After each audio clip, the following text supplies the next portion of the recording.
بیاین با هم دیگه یه میکاپ تابستونی انجام بدیم. پوستمو براق میکنه. کانتور استیک شیگلم،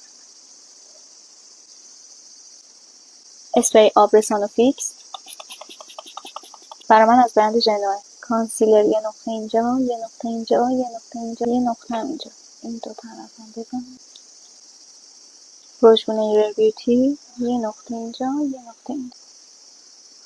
پودر اضافهشو میگیرم، رنگ شاینمو برمیدارم، این رنگو برمیدارم،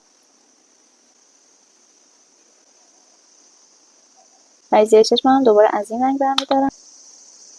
ریمل من از برند پیپا، خیلی خوشگل میکنه موجامو. برای این میکاپ به هایلایتر زیاد نیاز داریم.